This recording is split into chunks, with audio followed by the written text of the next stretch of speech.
Hello everybody. I welcome you all to the third part of methods of data collection. In the past two videos, we have seen about the method of observation, interview and survey method. And in this video, we are going to see about questionnaire and schedule. So questionnaire method. Questionnaire here refers to the set of questions in sequence which have been presented. The questionnaire method is not very new to us. Many a times we have been respondents to this method of questionnaire. But let us see how this questionnaire method is supposed to be and what are the characteristics components of it. So here, as we were just telling about the questionnaire, it's just a set of questions you are going to present to your respondent. Now, you just imagine that if you are going to a gym, you are going to join a gym, and suppose they will be giving you a set of questions like an inquiry about what is your name, where are you from, some basic informations have been collected by you. That is also a kind of questionnaire to collect some questions. And here there are two types of questionnaire. One is supposed to be a structured questionnaire and another one is about your unstructured questionnaire. And we have seen a wide range of explanation about the structured and the unstructured way in the past videos in many of the methods like interview and also in the survey. So when we are just going to have a structured one, it is all a predefined method of setting up a questionnaire. And here the unstructured way, it goes around about the desire and the wish of the researcher. And suppose if I'm going to design a questionnaire, what are the aspects that I'm going to focus much? So first of all, as in the survey method also, we have just seen the main aspects that we are going to focus while designing a survey. So here also, if I'm going to prepare a set of questions, if I'm going to collect the data from my respondents, what is the ultimate aim of doing so? Why am I preparing this questionnaire and why am I exposing this to the respondents, and for what is the reason behind it and why am I collecting such data? So I had to be very clear with my objectives and it has to be defined. And here the questions also must be limited. So if you are going to expose a questionnaire to your respondents and the number of questions is just only very little, maybe around 10, or suppose you are going to ask some 50 questions, you just imagine at both the cases. So depending on your research problem and also depending on the respondent's nature, we have to design a questionnaire in such a way that the number of questions which have been present in the questionnaire must be appropriate and it must be suitable to the respondent. And what type of questions you are going to ask? So we will be discussing about the types of questions. So it is very important. The type of questions are broadly classified as open-ended and close-ended. So in case of open-ended, you will be asked to give the responses based on your own experience on how you feel like that. And in close-ended questions, it will be just like an objective, maybe a one-word question.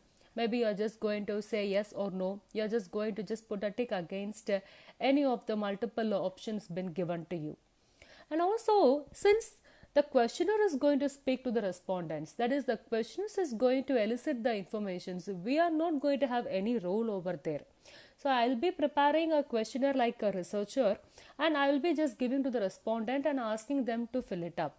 And you just see the questions must be in a simple language because we cannot expect all the respondents to be aware of all the complicated words, or if you're going to feel that you're going to enrich your questionnaire with the flowery words, with the rich text, with the good vocabulary, that is also right, but still we are supposed to use a very simple language in whatever language you are going to collect the data. So make it very clear that it is free from the ambiguity and vagueness. The questions must be very clear and must be precise. It should just express what you are going to elicit from them, what type of data you want from them, what do you actually want them to do, what type of response you want them to give. So it must be a very simple language and it must be free from ambiguity also. And the questions must not be a twisting and it must not be confusing and putting them into a trouble. So it must be very specific in nature. So what are you going to ask? So what is your focus? What the want the respondent to just give you a data. So you must be very specific in that. Unless otherwise, your questionnaire is being embedded with your good objectives, good number of questions, a good question types, simple language, and clear, concise, and specific, we cannot elicit the desired data what we are supposed to do so. All right. Now, the types of questions, that is very, very important. See, as I said before, there are two types of questions, very broader types are there. One is nothing but an open-ended question and another one is a close-ended question. So when I say that open-ended question, you are just giving the liberty and the freedom for the respondent to give their own experience. You are not confining them with some options. You are not giving them any options to get answered or to get sticked up.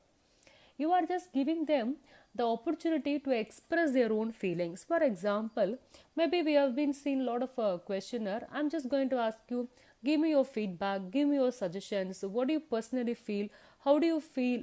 So if I'm going to ask such questions, maybe like a descriptive questions, no? So they automatically give many number of answers according to their own feel. Some may be giving the suggestions of improvement. And if you're asking their feedback, some will be giving their positive feedback and also negative feedback. And they'll be giving some steps or measures to enhance the program. So it is very quite common. And I think nowadays we are very used to submit online forms. After attending the webinars and online programs, they'll be asking your feedback, your suggestions. At that time, we won't be just giving a one word or a thing. We'll be just trying to type what we feel, what could be improved. So those things are coming under the open-ended questions. So we are giving a chance for the respondents to express their own views, express their own ideas, or to give a narration of their opinion. So we are not confining here. So what is a closed-ended? Here we have the confinement. We are not giving the liberty for the respondents to give their own response at their own way or at their own of narration. There is no narration point here. We are giving them a lot of options and we are asking them to give an answer one among it.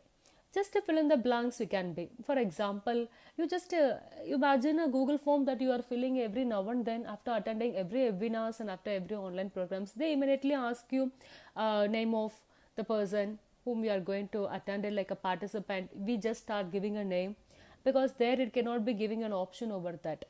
And then we say what type of institutions or what is the name of the institutions, your institutional address. So all those things, no, it is about the fill in the blanks, your mobile number, your email ID. So these are things. So what is the dichotomous? So such questions have only two options, either yes or no, true or false. So are you from an aided institution? So are you from a government college or are you a school teacher? Yes or no. So this is the thing. So are you a teacher? Yes or no. Are you a doctor? Yes or no. So these are some dichotomous examples of, and you can give a multiple choice. Suppose if they are going to choose one thing, maybe you come across like salutation. What about your profession? Are you a teacher? Are you an assistant professor? Are you an associate or a professor? Are you a lecturer? So they are giving a lot of options and you are going to choose one among it. And rating scale. So this is very thing. How do you rate the quality of the program? How do you rate the quality of the speaker? What about the quality of the presentation? What about the clarity in the tone or in that communication, in organization? What is your rating scale? So we just give, it ranges from maybe a worst to the excellent, it can be there, or it can be fair, good or better. So how you are going to rate the scale? It can be a 3-point, can be a 5-point scale. So it depends on your researcher. So the ranking scale. So you will be asking, giving the things, certain aspects, certain attributes of the program. So which you rank the first, whether the quality of the presentations or the speaker. So many things. More like that also we can have. Maybe they can be giving you the flavors of ice cream and they're asking you to rank the things. Or they're giving you certain products and they're asking you to rank.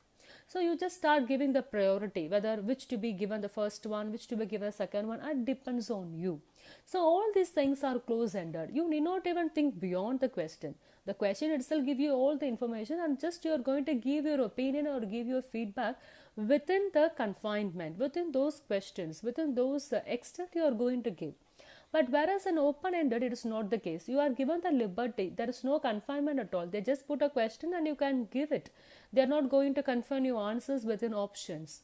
So it is just a space where you can place your own suggestions, your own feedback, your own personal opinion can be registered in open-ended questions.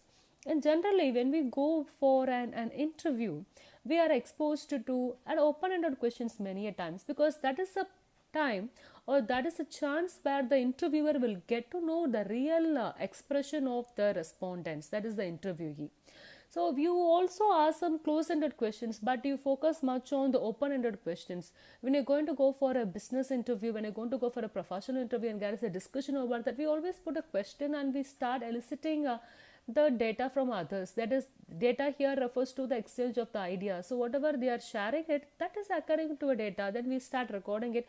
Then we start getting a lot of insight from what we have recorded. Then we come to some conclusion. So this is how. So it depends on the researcher, purely it depends. But in case of a research, we always go for close-ended questions to the maximum, and one or two open-ended questions we do ask. Just like the Google forms that what we are filling every now and then, we have many close-ended questions and finally one open-ended questions. They'll be asking your feedback, your suggestion. So maybe maximum these two accounts to an open-ended. But many of the questions which we are just facing daily are closed-ended. So these are the types of questions which appears in a questionnaire. Now I just give an example for it. Now we just go with the demographic data. So name, maybe it is a fill in the blanks, again age and gender, a number of family members, you will be taking only one. And you have an email address. So the fill in the blanks are there, some are left as optional, some are mandatory. So we need not require the name of the person, but of course we are in need of the age and gender of the person. There is no need for email address, but sometimes to a contact, at least we'll be in need of an contact number to give them a lot of further communications regarding it. Now look at this. So here some direction, some example is there. It is like a restaurant, you are going to collect some sort of feedback of that. So how many times per year do you visit? Because it depends. Some may be visiting only once, some may not visit at all. Some will be having a frequent visit, some will be having an occasional or whenever there is a functions or get together, they obviously opt for this family restaurant. So here this is another question. Do you visit with the family or friends? So with the family, yes, or friends, no. We go ahead with that. So this is like a dichotomous question. And now this is nothing but the rating scale. Now the store is accessible, located, whether you strongly agree or strongly disagree, or you agree or disagree, or you have not experienced such things, you go for a neutral. So this is all about the rating scale. Suppose if I'm going to ask, what do you like in the particular food items served in a family restaurant, which you're going to give an order, then you can start ranking it. Whether you like for vegetarian items or non-vegetarian items, we go with the multi-cuisine items or the Chinese items or beverages. It can be anything. So it depends. Because some restaurants are known for a particular food item. They are very much specific in that we say that that particular food item is so good in that restaurant. And the service is very good at the restaurant. They go with the door services there. They take online bookings are there. They immediately respond. So there are many attributes for a restaurant which attracts the customers. Not only the quality of the food, but also the quality of the service they render plays a very important role nowadays. So this is how the questionnaire is being set, and this is how the questionnaire is being also given to the respondents to collect the required data. And here there are so many aspects we are going to focus in the method of a questionnaire. It is not just you are going to fill a questionnaire with some questions, some options, and just give back and then get it back. No, it's not like that. Again, it is a systematic way. It is not just filling the things with the questions and responses, but it must have some logic behind it. It must have some fulfillment towards your objectives. Whatever questions you are just having as a part of the questionnaire must have a relation with your objective. Okay, why am I just collecting this information? Why I am putting this question in the questionnaire? If I want to collect a feedback, or if I want to collect the customer satisfaction, if I want to collect the opinion, if I want to collect a feedback, my questions must be in such a way that it is collecting the feedback. It must not go beyond the objectives. It must not get deviated from what I'm supposed to do with.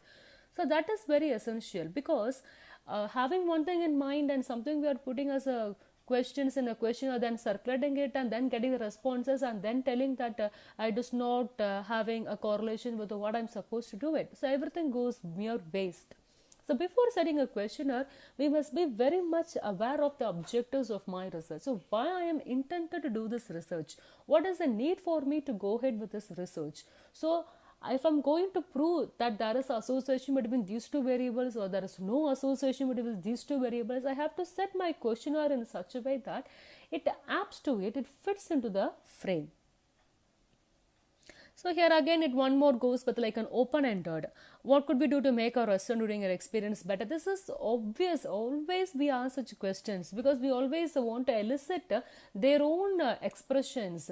This was not confining to some answers. We want to make them to give their own opinions.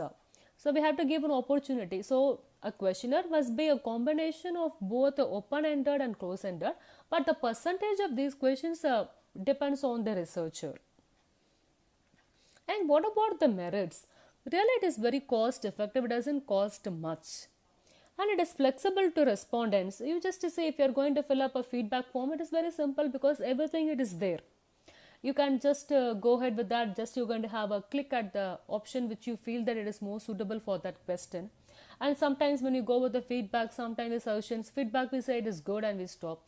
Sometimes suggestion we say it is nil because it is good and there is not much improvement at all. So these are the things which makes the questionnaire method more cost effective as well as flexible also. Sufficient time. So whenever you are exposed to the questionnaire, they are giving you the time. They are not stressing you that you want to give it within a few minutes, within a fraction of a second you want to complete. No. We have some sufficient time.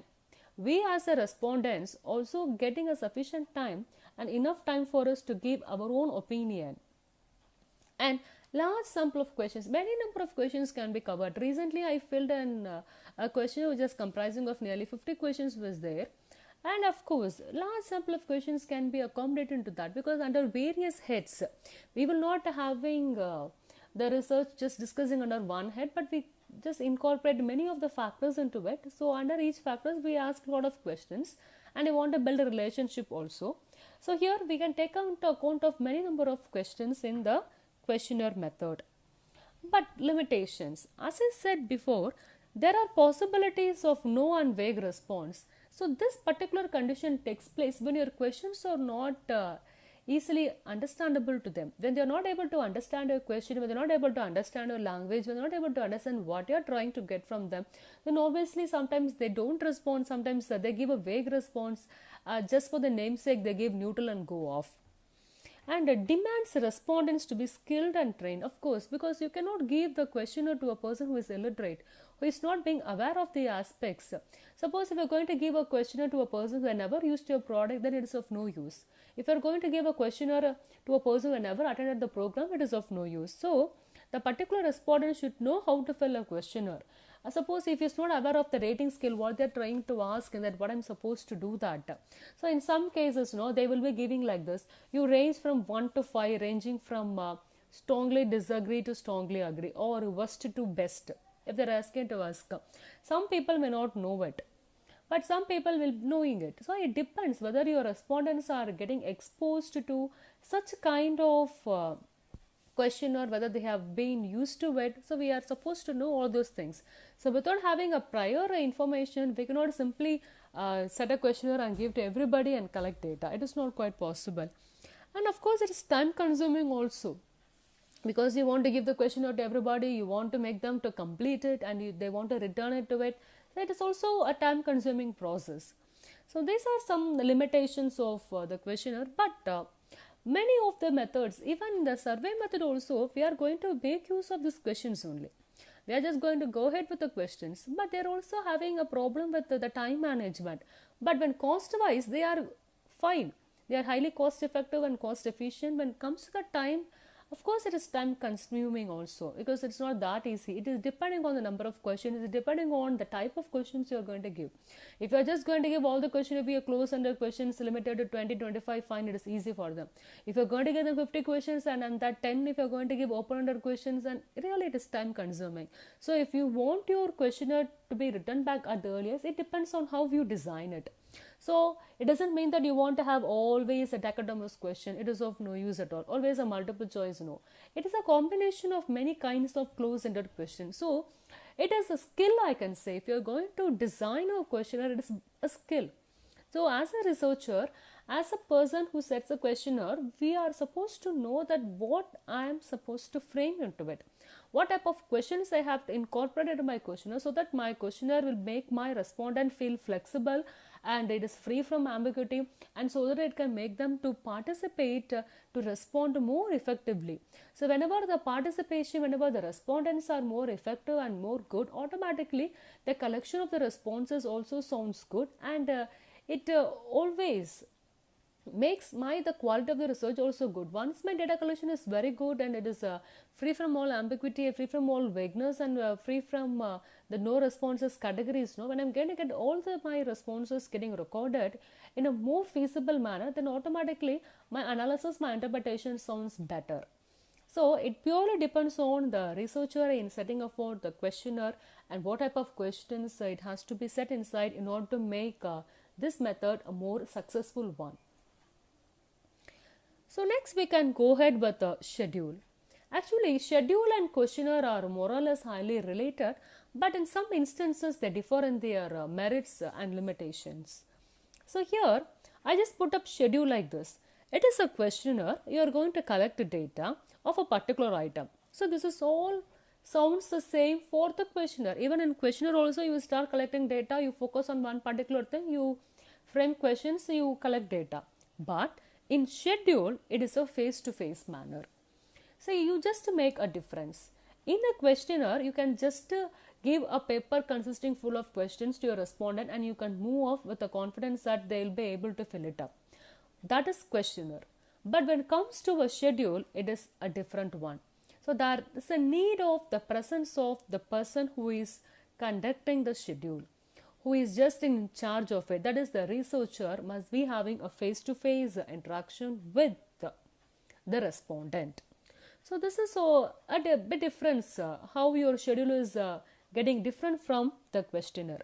Okay, we'll see how the schedule is and what are its components and attributes. So as we were discussing about a schedule is again a questionnaire, but the only difference is your researcher is in having a touch with the respondent. So if myself being the researcher, if I'm going to prepare a schedule, then I'll be getting exposed to my own respondents. So what are the types of schedule? So there are many types of schedule are there. It is like observation, document, rating, institution, and interview. So as I told, schedule a set of questions, a face-to-face manner. Just have in mind. Now we go with the observation. Observation is also one of the methods to collect data. So we have seen. But now what is an observation schedule? See, in observation, the observer observes all the activities and he just start recording the responses of the respondents under some predefined conditions. So what is the chief idea? What is the main idea behind it? That they will be examining the activities and to verify the required information. So you will be having certain aspects with you, and by observing you will check whether all the information is correct or wrong. So this is what about the observation schedule. And what comes the rating. So here it is the schedule you use to measure and rate the thoughts or the preferences or the self-consciousness or the perceptions or maybe the other similar characteristics of the respondents. So in schedule you will be having certain aspects with you and then you start rating it based on the respondents' attributes. So you just go ahead because of their characteristics, you start to rate it. And what is an interview schedule? So it is the schedule under which an interviewer, he'll be asking the questions to the interviewee and he just start recording his responses. So he'll be asking some questions and he'll be responding for the questions. And how does he respond? He start recording it here. But an interview, so we just ask the questions and we just go ahead with that. We go with a structure or unstructured. But when it comes to an interview schedule, we start recording his responses. That is very much important over here.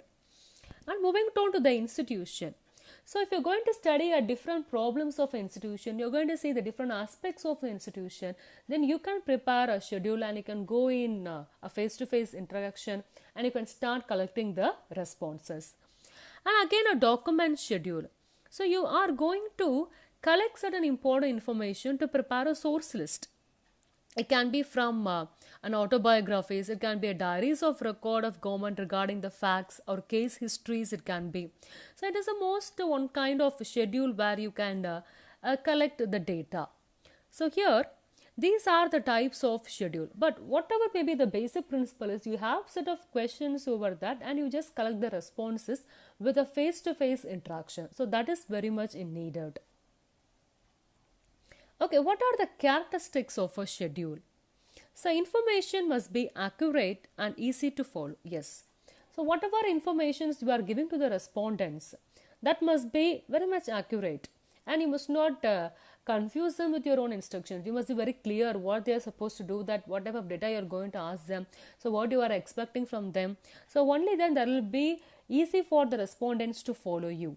And it is a pre-arranged and structured. Of course, you are not going to ask certain questions on the spot because it is a predefined, and of course it is a structured type of questions you are going to ask them. And the size of the schedule, because since you are going to have a face-to-face interaction, you cannot be keep on asking the questions because they'll be fed up with that. So since it is going to have a face-to-face interaction, you can have the size of the schedule to be to fit into them, depending on the nature of the respondents. If you feel that they'll be having a highly cooperate with you, spending much more time with you and giving the responses, then fine, you can go with a many number of questions. If you feel that your respondents are out of time and then you kindly confined to some other works and they can spare only a few time with you, so only some amount of time with you, then I can say that you can go with consideration of the size of the schedule.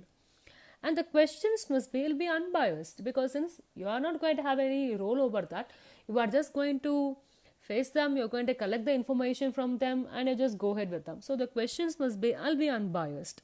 And of course, they will be interlinked and logic based. As I said, since whenever we're going to have a face-to-face interaction, we must be very cautious with the questions. We cannot just ask the questions at our own will and wish.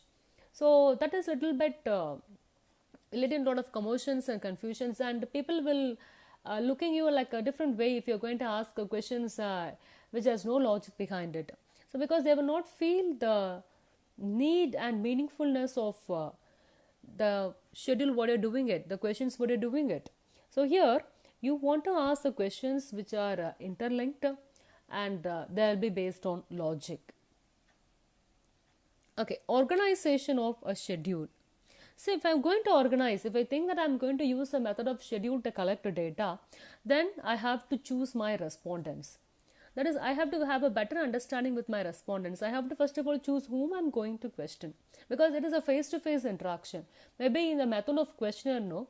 Suppose if you have a friend and if you want to collect some data pertaining to the teaching fraternity, if that is a questionnaire subjected only to them, then if your friend is a teacher, then you can tell them that kindly give this a questionnaire to your own teaching friends or teaching fraternities and collect data and give. Fine. Because there is no direct contact at all. You are just using your friend as a medium and through him you are collecting some responses. That is quite common, is taking place. Suppose if you want to target some group of people, it's quite common, and if you feel that even the teaching fraternity subjected to your friend is also coming to the same domain, yes, you can do it. There's no harm in that. But still, here the method of schedule is not there, because you are going to have a face-to-face. You cannot tell your friend that you conduct a schedule and give me. No, it's not like that, because it is you who are doing the research and it is supposed who you are supposed to go in person and collect data. And you are supposed to select the respondents. Who are supposed to my respondents? To who am I going to cast the schedule? To who I am going to throw the schedule? From whom I am going to receive the data? So I must be the person, or I am in the position to select my respondents. Then, Suppose if you are going to send some people, the training people, the field workers, the researchers, they must have a very good sound training in that. Since, as I was telling, whenever we have a face-to-face interaction, it is quite bit difficult for us to elicit the data from them, because it is strange people meeting strange people. Strangers meeting strangers, I can say in a very simple way, because we may not know who our respondents, we just select and we just to go along with them, and then we may not sure that whether they will be responding us in the way we expect them to respond or not. So we require the training. Once we step into the field, we face people of diverse nature. All respondents are of same type. So they are of diverse nature. So we have to handle them. We want to elicit the required data which is required for us also. So when I'm going to do such things, then I need a pretty well defined training to the field workers who are getting exposed into this. So what are the merits actually? The response rate is very high. I hope you will accept it, because in the presence of the researcher, the response is giving. Maybe in questionnaire, some of the questions may not be very clear to us, as we said before. Sometimes there is a chance for no response or a vague response. But now when I am near to your person, the respondent, and whenever he is having a doubt, then automatically he can get his doubt clarified. Suppose if any of the questions are not able to understand, if he feels that it is vague to him, if he is not able to follow the continuity of the questions, then automatically the researcher is at his disposal, then he can get his help. So chance of fake replies is also very low, because he cannot give the reply at his own will and wish, because he understands the meaning. As the presence of the researcher facilitated, so he is understanding certain aspects regarding why they are asking these questions, about the significance of this particular one. Because before starting a schedule, the researcher will be giving what is the main intention of doing this, all those things. So, and they will be expecting and telling that you kindly cooperate and you give us your own response, the integrity, whatever you feel like giving your own response. So there is a chances of the fake reply to be very low. And you just imagine, in the schedule also we have a personal contact between the researcher and respondent, because they are staying in close with one another and they are able to elicit the information. So it's a sharing, and there is a closeness is there, and also the researcher can understand the respondent very personally about his emotions, what his experience, when suppose if there is a need to collect some previous information regarding a particular thing. Maybe I can say for how many years you have been got affiliated with this company, with this institution, how about your service. So automatically the fellow started to recite his own experience to him, and at that time the researcher will be able to understand his dedication and his service towards the institution. He has been served for so many years. So these things, you'll be having a better understanding. Then coming to the limitations, of course it is very costly and time consuming. You just imagine you want to move to each and every person personally, and you want to spare some time for them. You want to spare time, and when they want to spare time with you. So it is actually a time consuming process. And of course, as I said before, it requires a well-trained, experienced field workers. Not everyone can immediately go and execute a schedule. Not everyone will be able to go ahead with the schedule and collect the required data, what is essential for them. It is not that easy. Because I said when strangers meet strangers, we get to feel strange things happening. Suppose if a respondent is not responding to us, and he will ask you what is the need for me to respond, is not cooperative with you, then automatically know the entire schedule is not so successful as you think. Then sometimes the personal presence may hinder the respondents also, because when you see that whenever you are feeling certain things, certain opinion you are giving, you may feel that what the researcher will be thinking when I give such opinion. So maybe the presence may also hinder. Sometimes the presence hinder, and sometimes the presence is adding a value to it. So it all depends on the nature of the questions what you are asking it. So I suppose it's a very general question, the presence of the researcher, it doesn't make any difference. So here it doesn't make difference at all if you are going to answer some so general question, but very specific questions if you are going to ask, and then that time when the presence of the researcher may also hinder certain aspects. So these are the limitations of the schedule method. So in this video we have seen about the method of questionnaire as well as the schedule. We have seen about the merits and limitations of both the methods, and we have seen how each method is being unique with respect to the another. So we'll be seeing about the case study, and we can have a comparison of the methods what you have seen so far in the forthcoming video.